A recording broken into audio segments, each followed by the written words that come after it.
I've belonged to Anglican churches for exactly 40 years, and for nearly 30 of those years I've been an ordained Anglican priest. But if I were 25 again, I'm not too sure that I would put my hand up for training for Christian ministry, just simply because of the issue of sexual abuse in our churches. To see sexual abuse of any kind, but especially of children, is to peer into the bleakest and darkest abyss that is the human condition in all of its lostness, in all of its depravity and evil. I remember back in the mid-1990s, our Anglican church in King's Cross in Sydney began to run a quarterly church service for survivors of sexual abuse. And I very well remember watching tears flow down cheeks, seeing the scars of self-harm, of seeing a woman curled up groaning on the ground in the fetal position,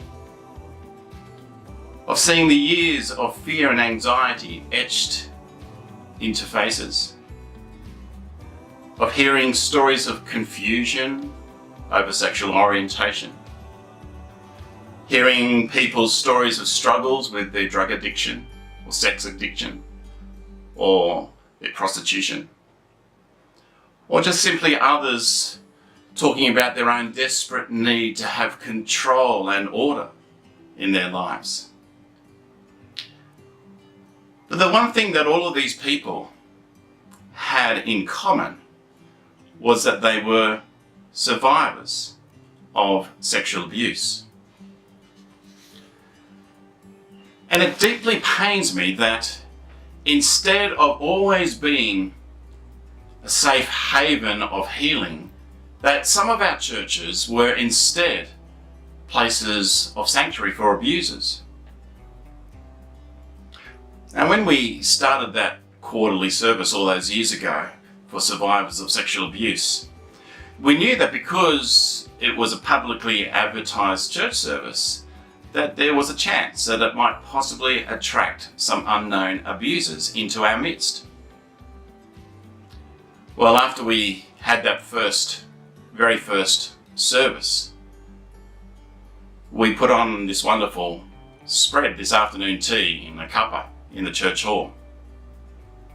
And after a while, we realised that no one had seen our daughter for a while. She was about 4 years old. And immediately we started searching everywhere to try and find her.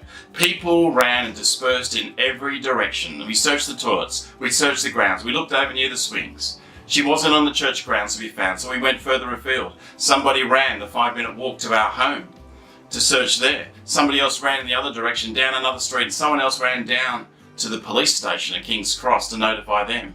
And for half an hour, we could not find our 4-year-old daughter.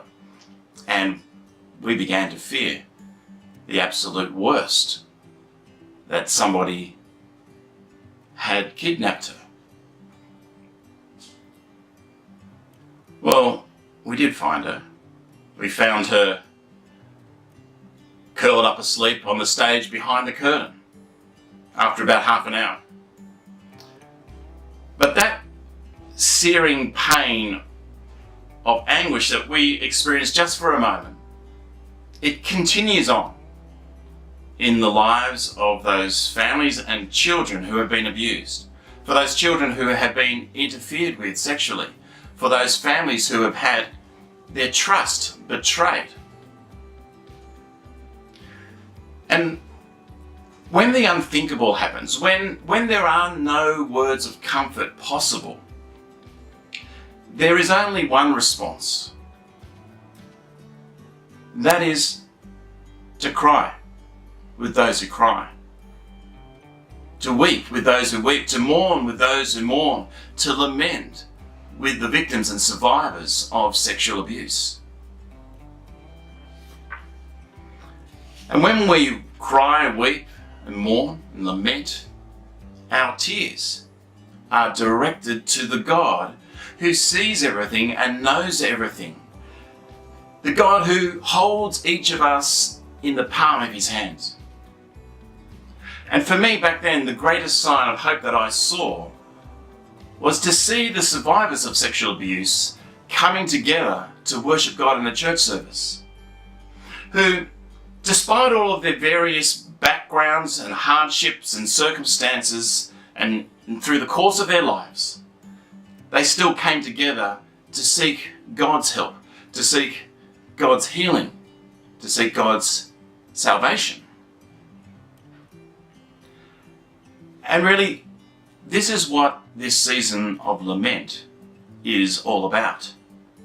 It is the beginning of a pathway that leads us to experience the love of God as found in the person of Jesus Christ. For God, who said, "Let light shine out of darkness," made his light to shine in our hearts, to give us the light of the knowledge of God's glory as revealed in the face of Jesus Christ.